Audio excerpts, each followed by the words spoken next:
வணக்கம் நேயர்களே. கிரிக்கெட் உலகமே ஆவலுடன் எதிர்பார்த்திருக்கக்கூடிய T20 உலக கிண்ண போட்டிகள் இன்றைய தினம் இந்தியாவிலும் இலங்கையிலும் கோலாகலமாக ஆரம்பமாகின்றன. இந்த போட்டிகளை பொறுத்தவரை இந்த இரண்டு நாடுகளும் இந்த முறை இணைந்து நடத்துகின்றன. எவ்வாறாயினும் இந்த முறை T20 கிரிக்கெட் போட்டிகள் பல சர்ச்சைக்குரிய விடயங்களுடனே அரங்கேறுகிறது. கோகுலன், இந்த உலக கிண்ண 2020 போட்டிகள் தொடர்பாக நீங்கள் என்ன நினைக்கிறீங்க? உண்மையிலேயே திருஷானோ, இது நான் நினைக்கின்றேன் போட்டி தொடங்குவதற்கு முன்னர் கிட்டத்தட்ட நான் நினைக்கின்றேன் 3 அல்லது 4 கிழமைக்கு முதலேயே இந்த போட்டித்தொடர் சூடு பிடித்திருக்கின்றது தான் நாங்கள் கூற வேண்டும்.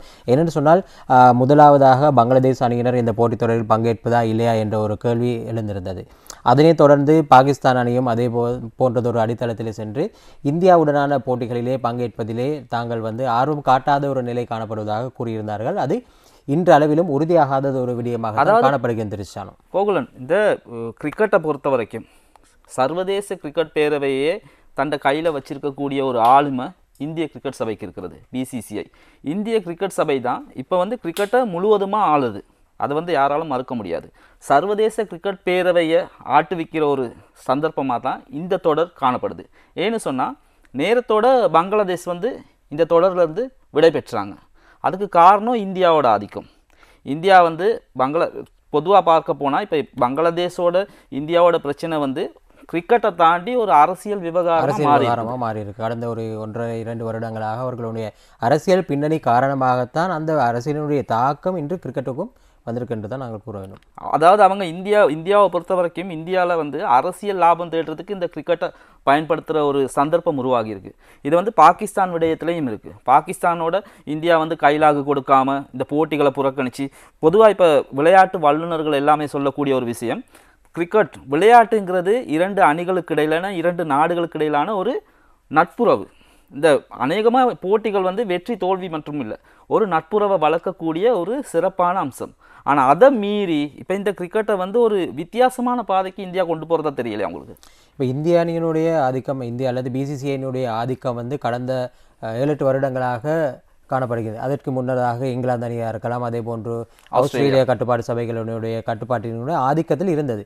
ஆனால் முழுமையாக இப்போ ஒரு சிலர் ICCயினுடைய செலப்பிழையாக BCCI காணப்படுகின்றது கூறினாலும் அவர்களினுடைய ஆதிக்கம் மேலோங்கி காணப்படுவது மாத்திரமல்லாமல் தற்போது இருக்கக்கூடிய சிறந்த அணியையும் வைத்திருக்கக்கூடியவர்கள் இந்தியர்கள். அதே போன்று நான் நினைக்கின்றேன் இன்னும் ஒரு பக்கத்திலே தற்பொழுது இந்த வர்த்தக ரீதியாக இந்த கிரிக்கெட்டை பார்க்கும் பொழுது ஒளிபரப்பு உரிமமாக இருக்கலாம், யூடியூப், அதே போன்று ஃபேஸ்புக், ஏனைய இணையதளங்களினூடாக இந்த போட்டிகளை ஒளிபரப்பு செய்வதற்கான உரிமங்களையும் இந்தியா அதிகம் கொண்டிருப்பதால் அவர்கள் நான் நினைக்கின்றேன் பண ரீதியிலும் ஆதிக்க ரீதியிலும் தற்பொழுது முன்னிலை பெற்றிருப்பதாகத்தான் நான் கருதுகிறேன். அப்போ பாகிஸ்தான்ங்கிறது ஒரு முக்கியமான ஒரு நாடு கிரிக்கெட்டை பொறுத்த வரைக்கும். இந்தியா பாகிஸ்தான் போட்டி தான் உலகத்திலே விரும்பி பார்க்கப்படுற ஒரு போட்டி, அநேகராலும் பார்க்கக்கூடிய, அதே போன்று நான் நினைக்கிறேன் போரை போன்று பார்க்கக்கூடிய அளவுக்கு ஒரு யுத்தம் கூறுவார்கள். இப்போ இந்த முறை இந்திய பாகிஸ்தான் கிரிக்கெட் போட்டி நடைபெற முடியாத ஒரு சூழல் உருவாகி இருக்கு இல்லையா? இந்தியாவுக்கும் பாகிஸ்தான் நடக்காதான்னு இன்னும் முடிவில்லை, நடைபெற முடியாத ஒரு சூழல் உருவாகி இருக்கு. ஏன்னா பாகிஸ்தான் சொல்லிட்டாங்க, பாகிஸ்தானில் அவ்வளோ போட்டிகளும் இலங்கையில தான் நடைபெறுது பாதுகாப்பு காரணங்களுக்காக. அதோட இந்தியாவோட அவங்களோட நிறைய பிரச்சனை இருக்குது, விசா பிரச்சனை, அப்படி அரசியல், இது எல்லாத்தையும் காரணம் காட்டி பாகிஸ்தான் அவ்வளோ போட்டிகளும் இலங்கையில் நடக்குது. இப்போ இலங்கையில் அதுக்காக இந்தியா இலங்கைக்கு வரணும் பாகிஸ்தானோட போட்டியிடுறதுக்காக. இப்போ பாகிஸ்தான் சொல்லிட்டாங்க, இலங்கையில் நடக்கக்கூடிய இந்தியாவோடனான போட்டிக்கு நாங்கள் தயாரில்லை, நாங்கள் மற்ற போட்டிகளில் விளையாடுவோம், இந்தியாவோட விளையாட மாட்டோம் அப்படின்ட்டு. இந்தியாவோட விளையாட மாட்டோம் என்று பாகிஸ்தான் கூறியிருந்தாலும் இந்தியா என்ன சொல்லியிருக்குதுன்னு சொன்னால், நாங்கள் 15ஆம் தேதிக்கு போட்டியில் விளையாடுறதுக்காக ஸ்ரீலங்காவுக்கு வருவோம். ஸ்ரீலங்காவுக்கு முதல் நாள் பயிற்சி ஆட்டத்தில் அல்லது பயிற்சிகளில் ஈடுபடுவோம். அதே நேரத்தில் மைதானத்துக்கு நாங்கள் வருவோம். மைதானத்துக்கு அன்றைய நாள் நாங்கள் போட்டிக்கு தயார் நிலையில் இருப்போம். அதே அன்றைய நாள் இருக்கக்கூடிய அந்த ரெஃப்ரி போட்டி இடைநிறுத்தப்பட்டது அல்லது ரத்து செய்யப்பட்டதாக அறிவிக்கும் தருணம் வரைக்கும் தாங்கள் கிரவுண்டுக்கு வரதா சொல்லியிருக்காங்க. மொத்தத்தில் கிரவுண்டுக்கு வரதா சொல்லியிருக்கிறாங்க. ஆனால் நான் அதே நேரத்தில் இலங்கை கிரிக்கெட் சபையும் கூறியிருக்கின்றது, பாகிஸ்தான் கிரிக்கெட் சபையிடம் ஒரு கோரிக்கையை முன்வைத்திருக்கின்றார்கள். முடியுமாக அனைத்து சந்தர்ப்பங்களிலுமே நீங்கள் இதை பாசிட்டிவாக எடுத்து கண்டிப்பாக விளையாடுறதுக்கான ஒரு முயற்சியை மேற்கொள்ளுங்கன்னு சொல்லியிருக்கிறாங்க. இன்னொரு பக்கம் இருக்கிற திருஷானம், இந்நாட்களில் நான் நினைக்கிறேன் அதிக அளவில் மழை பெய்யறதுக்கான சந்தர்ப்பங்கள் கூடுதலாக காணப்படுகின்றது.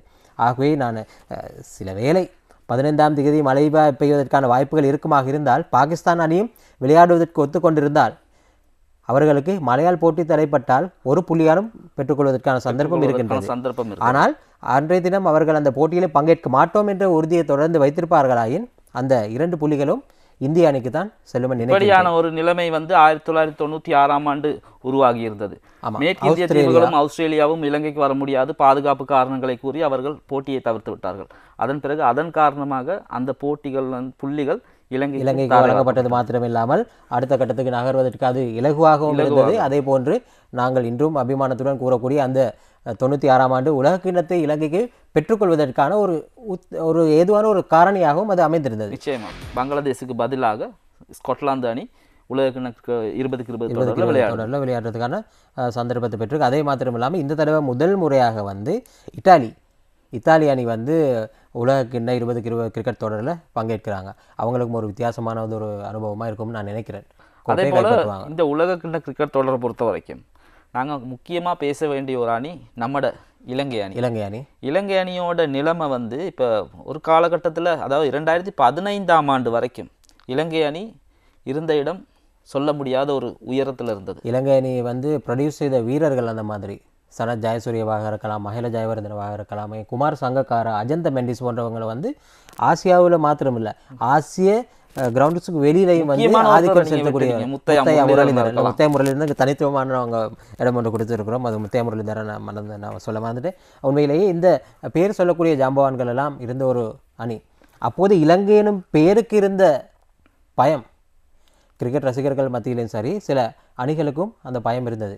ஒரு சில நாட்டினுடைய ஒரு சில கிரிக்கெட் அணிகளினுடைய சில வீரர்கள் காணாமல் போவதற்கும் காரணமாக இருந்த துடுப்பாட்ட வீரர்கள் இலங்கை வீரர்கள் இருந்திருக்கிறார். இப்போ T20 வரலாற்றை எடுத்துக்கிட்டோம்னு சொன்னால் 2008ஆம் ஆண்டு 7-8ஆம் ஆண்டு காலப்பகுதியில் T20 போட்டிகள் ஆரம்பமாகுது. 2007ஆம் ஆண்டு முதலாவது உலகக்கிண்ண 2020 தொடர் நடைபெற்றிருந்துச்சு, தென்னாப்பிரிக்காவில் நடந்த தொடர். அப்போ 2007ஆம் ஆண்டிலிருந்து இன்னைக்கு வரைக்கும் இது 10வது எடிஷன் நடக்க போகுது. மகேந்திர சிங் தோனி தலைமையிலான இந்திய அணி தான் முதலாவது உலக சாம்பியன் ஆகிறாங்க. அதே வருஷம் முதல் ரவுண்டிலேயே, அதாவது 50 ஓவர்கள் கிரிக்கெட் தொடர் நடைபெற்றது அதே வருஷம் 2007ஆம் ஆண்டு. அதே இந்திய அணி முதல் சுற்றிலேயே வெளியேற வேண்டிய ஒரு நிலைக்கு தள்ளப்பட்டிருந்தார். 2007ஆம் ஆண்டு உலகக்கிண்ண கிரிக்கெட் தொடர் சர்வதேச ஒருநாள் போட்டி தொடரில் வந்து இந்தியா முதல் சுற்றுல வெளியேறுது, பங்களாதேஷிடம் தோல்வி அடைகிறது. அந்த டூர்னமெண்ட் வந்து ஒரு குழுல வந்து 3 டீம். அப்போ அதுல வந்து பங்களாதேஷ் வந்து அடுத்த சுற்றுக்கு வருது. இந்தியாவும் பாகிஸ்தானும் ஃபர்ஸ்ட் ரவுண்ட்ல வெளியில போக வேண்டிய ஃபர்ஸ்ட் ரவுண்ட்ல வெளியில போன அதே 2 டீம் அதே வருஷம் நடந்த ஃபைனல்ல விளையாடுறாங்க. சுவாரஸ்யமான விஷயம் என்னன்னு சொன்னா, அந்த இந்தியா டீம்ல யார் இருந்தது? ராகுல் டிராவிட், சௌரவ் கங்குலி, சச்சின் டெண்டுல்கர், வீரேந்தர் சேவாக், இப்படி ஜாம்பவான் வீரர்கள் இருந்த ஒரு டீம் ஃபர்ஸ்ட் ரவுண்ட்ல வெளியே போகுது. அதுக்கு பிறகு இந்திய கிரிக்கெட் சபை என்ன செய்யுதுன்னு சொன்னா, இந்தியாவோட கிரிக்கெட்டை அடுத்த கட்டத்துக்கு இளம் தலைமுறையினை நோக்கி இந்த கிரிக்கெட்டை கொண்டு போகணுங்கிற அந்த இந்திய கட்டுப்பாட்டு சபை அல்லது தெரிவாளர்களுடைய ஒரு தைரியமான ஒரு தீர்மானம். பிரீமியர் லீக் போட்டி ஆரம்பமாகுது. IPL 2008 தெரிவு செய்வதற்கான ஒரு போட்டி தொடரை வந்து அப்பதான் அவங்க ஸ்டார்ட் பண்றாங்க. 2008 ஆரம்பிக்கிறாங்க. 2008 இந்த டூர்னமெண்ட் முடிகிறதோட அவங்க IPL ஸ்டார்ட் பண்றாங்க. அப்ப அந்த டூர்னமெண்ட்டுக்கு போற 2007ஆம் ஆண்டு உலகக்கிண்ண 2020 முதலாவது தொடரில் வந்து பங்கேற்கிற இந்திய அணி உலக சாம்பியன் ஆகுது. அதன் பிறகு இந்தியா ஒரு வலுவான டீமை கட்டி எழுப்புது இல்லையா? அங்கிருந்து அடித்தளம் பண்றாங்க. இன்னைக்கு வரைக்கும் அதை 2009 வந்து இலங்கையும் பாகிஸ்தானும் இறுதிப் போட்டிக்கு தகுதி பெற்று இறுதிப் போட்டியில் பாகிஸ்தான் வெற்றி பெறுறாங்க. 2010ஆம் ஆண்டு இங்கிலாந்து சாம்பியன் ஆகுது. இங்கிலாந்து சாம்பியன் ஆகுதுன்னு சொன்னா, கிரிக்கெட்டை உலகுக்கு அறிமுகப்படுத்தின இங்கிலாந்து முதல் தடவையா ICCயோட ஒரு உலக சாம்பியன் பட்டத்தை, ICCல ஒரு தரம் வாய்ந்த ஒரு வெற்றி கிண்ணத்தை சுவீகரிக்கிறாங்க. அதுதான் அவங்களுக்கு முதலாவது முறை. இலங்கையோட நிலைமையை பாருங்க. 2009ஆம் ஆண்டு இறுதிப் போட்டிக்கு வராங்க. 2012ஆம் ஆண்டு இலங்கையில நடந்த தொடர், அதுல இலங்கை தனியாக ஒரு தொடரை நடத்திய ஒரு ICC மெகா ஈவெண்ட் ஒன்று தனியாக நடத்தின ஒரு உலக கிண்ணத்தை தனியாக நடத்தின ஒரு வரலாறு அன்று தான் ஆரம்பமாகிறது.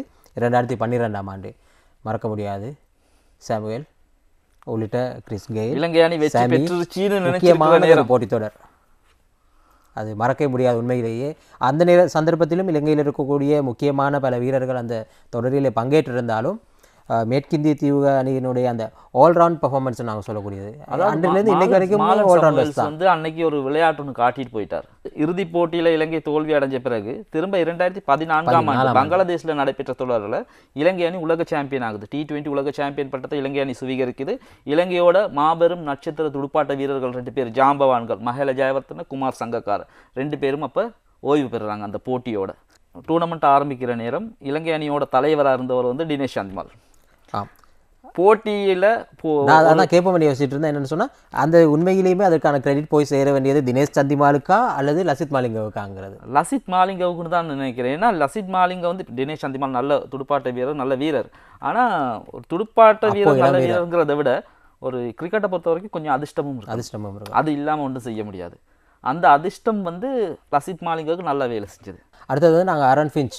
இவர் வந்து உங்கள் எல்லாருக்குமே தெரிஞ்சிருக்கும், வந்து அவர் 50 ஓவர்கள் மட்டுப்படுத்தப்பட்ட ஒயிட் பால் கிரிக்கெட்டில் வந்து நல்லதொரு கேப்டனாக வளம் வந்துக்கிட்டு இருந்த ஒரு காலகட்டத்தில் T20யில் ஒரு சாதாரணமாக, அதாவது ஆஸ்திரேலியா அணியினுடைய பலம் வாய்ந்த ஒரு டீம் இல்லாமல் சாதாரணமான ஒரு டீமோட தான் வராரு 2021ஆம் ஆண்டு T20 உலக கிண்ணத்துக்கு. ஆனால் ஜெயிச்சுட்டு போகிறாங்க. அப்போ T20 உலக கிண்ணத்தில், அதாவது இப்போதைக்கு இருக்கக்கூடிய வரலாற்று சாதனைகளை பார்க்கும் பொழுது ஒரு நாள் சர்வதேச கிரிக்கெட் தொடர்கள் அதிக வேர்ல்ட் கப்ஸ் வின் பண்ணியிருக்கக்கூடிய ஒரு அணியாக ஆஸ்திரேலியா காணப்படுது. அதுவும் தொடர்ச்சியாக 3 முறை ஹேட்ரிக் வின் பண்ண காலகட்டமெல்லாம் அவர்களுடைய வரலாற்று இருந்திருக்குது. அப்படியானது ஒரு காலகட்டத்தில் 2021ஆம் ஆண்டு ஆஸ்திரேலியா வின் பண்ணுறாங்க. அதுக்கு பிறகு திரும்ப இங்கிலாந்து அணி 2022 வின் பண்ணுறாங்க. அதுவும் ஒரு முக்கியமான தருணமாக பார்க்கப்பட்டுச்சு. அதுக்கு பிறகு கடைசியாக நடந்தது 24 USA. அநேகரால் கூடுதலாக பேசப்பட்டது வந்து அந்த பிச் வெளியிலேருந்து கொண்டு வந்து மைதானங்கள் அமைக்கிறாங்க. எல்லாம் வந்து பேஸ்பால் கிரவுண்ட். அந்த பேஸ்பால் கிரவுண்டை தான் கிரிக்கெட்டுக்கு போட்டிக்கு ஏற்ற மாதிரி மாற்றியிருந்தாங்க. அந்த பிச்சும் அந்த பிரச்சனை ஒன்று காணப்பட்டது. சில போட்டியெல்லாம் முடிஞ்ச பிறகு கிட்டத்தட்ட ஒரு 3 மாதம் கழித்து சர்வதேச கிரிக்கெட் பேரவை வந்து அமெரிக்காவில் இருக்கக்கூடிய சில அந்த போட்டிகள் நடைபெற்ற சில மைதானங்களை வந்து ரத்து செஞ்சாங்க. இவ்வாறானதொரு பின்புலத்தில் தான் இந்த தடவை உலக கிண்ணம் நடைபெறுவதற்கு அனைத்து ஏற்பாடுகளும் தற்போது தயாராகி இருக்கின்றது. இலங்கையை பொறுத்த வரையில் இந்த தடவை 3 மைதானங்களிலே போட்டிகள் நடைபெற இருக்கின்றது. கேண்டி பல்லேக்கிலே சர்வதேச விளையாட்டு மைதானம், அதே போன்று ஆர் பிரேமதாச மைதானம்.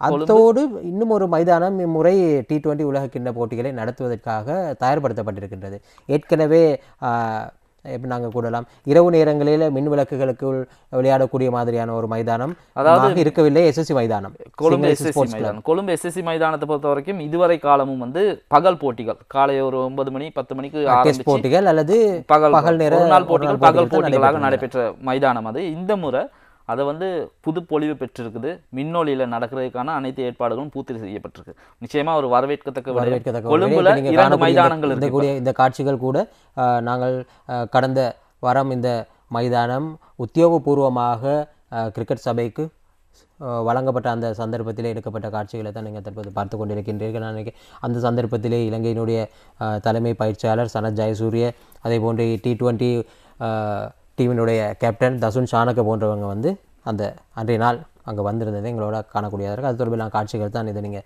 காணக்கூடியதாக இருக்குது. அதே போன்று நாங்கள் இப்போ நாட்டுக்கு பல அணிகள் தொடர்ச்சியாக வருகை தந்து கொண்டிருக்கின்றார்கள். அவ்வாறானது ஒரு நிலையில் இன்றைய தினம் பங்களாதேஷுக்கு பதிலாக ஸ்கொட்லாந்து இந்த போட்டித் தொடரிலே பங்கேற்கின்றது. ஸ்கொட்லாந்துக்கும் வெஸ்ட் இண்டீஸுக்கும் இடையிலான ஒரு போட்டி நடைபெறும். அதே நேரத்தில் நெதர்லாந்துக்கும் பாகிஸ்தானுக்கும் இடையிலான போட்டி தான் இன்றைய நாளில், அதாவது 2026ஆம் ஆண்டினுடைய முதலாவது போட்டியாக நடைபெற போகின்றது. அது எங்களுடைய இலங்கை நாட்டில் நடைபெறுகின்றது. ஆக SSC மைதானத்தில் தான் இந்த போட்டி காலை 11 மணி அளவிலே ஆரம்பிக்கமாகிறதுக்கு தயாராக இருக்க நாங்களும் இந்திய அணி பங்கு பெற்ற போட்டி இன்று இரவு 7 மணிக்கு ஆரம்பமாக இருக்கின்றது. இலங்கை அணியை பற்றி சொல்ல வேண்டுமா என்றால் 2015ஆம் ஆண்டுக்கு பிறகு இலங்கை அணி சர்வதேச மட்டத்தில் பெரிய ஒரு ஆற்றலை வெளிப்படுத்தலை. இப்போ வந்து இலங்கை அணி ரொம்ப பின்தங்கிய நிலையில் இருக்குது. இருந்தாலும் உலகக்கிண்ண கிரிக்கெட் தொடர் ஆரம்பமான பிறகு இலங்கை அணியோட ஆற்றல்கள் மேம்படுவதற்கான வாய்ப்பு இருக்கலாம். நிச்சயமாக இலங்கை அணி சில நேரங்களில் எதிர்பார்த்ததை விட சிறப்பாக விளையாடுற சந்தர்ப்பங்கள் இந்த உலகக்கிண்ண கிரிக்கெட் தொடரில் இலங்கை அணி மேலும் சிறப்பாக விளையாடுமா இல்லையா என்பதை பொறுத்திருந்து பார்ப்போம்.